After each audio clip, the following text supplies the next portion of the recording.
What's going on? Welcome back to the channel. So today we're going to talk about Rezolve AI. I want to go over some of the data points, break it down what's moving it, and go over everything else you need to know. But first, make sure to hit that thumbs up. And with that, let's get right to it.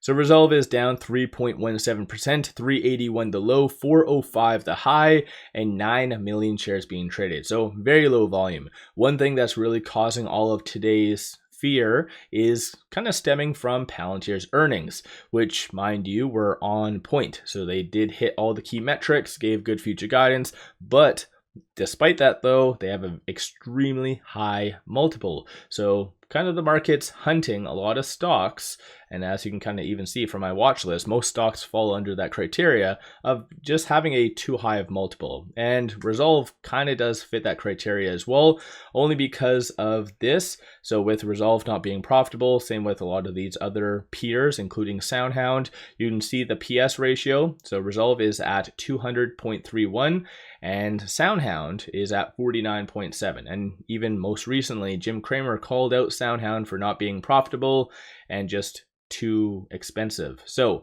comparing SoundHound to Rezolve kind of shows things are a little bit unjustifiably high based on the multiple standpoint again. So that's why a lot of stocks are kind of selling off today.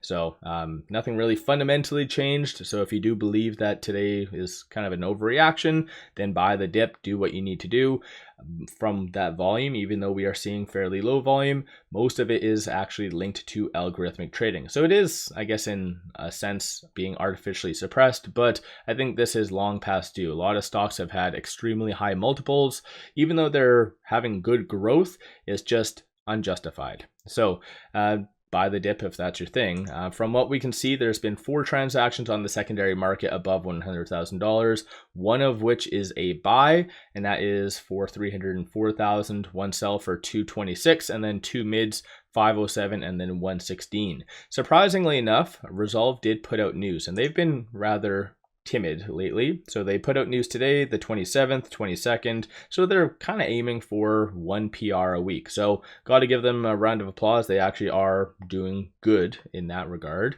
But today's news is extremely far-fetched. And I always like to give you the good, the bad, and the ugly. And if something's positive, I bring it up. But this definitely is very far-fetched. So the news is Rezolve AI poised to lead the $1 trillion agentic commerce revolution as Amazon CEO declares it the future of e-commerce. So they ultimately are kind of piggybacking off of some comments that was stated during Amazon's earnings, which was last week, mind you. So they kind of use Amazon quite a lot in this. So I do feel that Rezolve is doing surprisingly a little bit better than a lot of other stocks because algorithmic trading is kind of buying it up a little bit because of this. So there's a lot of correlation between Rezolve and Amazon. So just for transparency, there is no partnership between the two. This whole PR is simply just to highlight that Rezolve's technology aligns with Amazon's. That is it. So, like I said, this news right here is very, very far-fetched and definitely should be categorized as fluff. By no means do I see this as a good reason to buy, nor is it a reason to sell, but it's just more of a FYI. And I think generally anyone investing in Rezolve already knew what they do. And so let me know your thoughts on that in the comments below. So definitely kind of far-fetched for that. When it comes down to shorts, so at the time of doing this video, shorts are returning about 89,000 shares. So they're not doing too much. 8.87% of the free float is being shorted, works to be 13.82 million shares overall being shorted. So shorts have been kind of hanging on for the last month and a half, ever since beginning of September. So they're lingering between the 7 and 11% range. So hopefully Rezolve does put out like a very good catalyst that's not fluff and it has to be kind of short term. That should be kind of a deterrent against the shorts, at least in the kind of near term. But aside from that, looking at the options, 402,000 in calls, 106,000 in puts, and 56% of all the options being done are bearish in nature. From a bull standpoint, you see a consensus for it to be roughly around $4, which we're kind of already at that. But interestingly enough, by February, so that would be including their upcoming semi-annual earnings, So that one is ultimately, it looks like $5 and above is anticipated. Bears are anticipating for it to be sub kind of $4, and it looks like even further down by the November 21st week ending that. For it to be sub $3. So let me know your thoughts on that in the comments below. Right now with it at 398, it is currently trading between these 2 points. So this pivot and this S1. So 397 is going to be that strong support. If it does break below that, then you'll have 313 as kind of the following support level. And this is why I've stated a while back, even when it was at $6, I was starting to give some warning signs. When it was at $7, I was doing the exact same. A lot of people only want to hear positive things. And as I always have a phrase, people just want to be kind of have rainbows and sunshine shoved up your, you guys know that thing. People don't want to hear negatives. And so, of course, I did get a lot of hate when even at that stage, I said, hey, you know what? It most likely will go to kind of the mid 4s.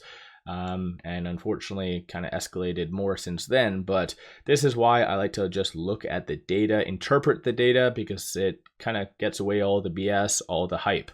So right now 397, that's going to be that key point, at least in the short term, for it to really hold.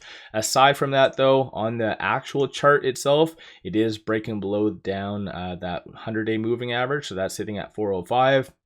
It's already below the 50-day moving average and 10, so kind of signals that it's losing more and more momentum. And it's kind of interesting, right? So looks like the last time it was above that 10-day moving average was roughly October the 9th. So this is a 100% good demonstration of how powerful algorithmic trading truly is.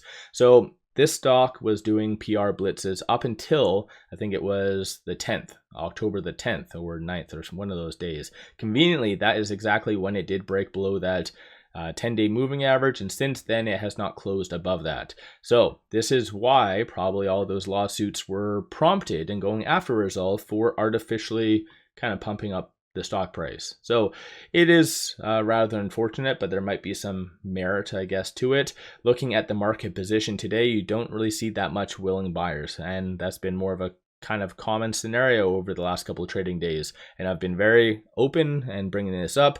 So today you do see a lot of willing sellers up until around that 450, then a little bit more of a gap, and then 468 to about 512. So if Rezolve somehow puts out a good catalyst, you'll have to be kind of faced with those two walls right there.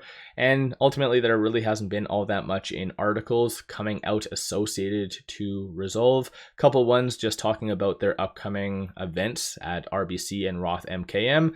But aside from that, though, it is just the technicals and just it's piggybacking off the broader market. That's what is really influencing Rezolve. So let me know your thoughts on Rezolve.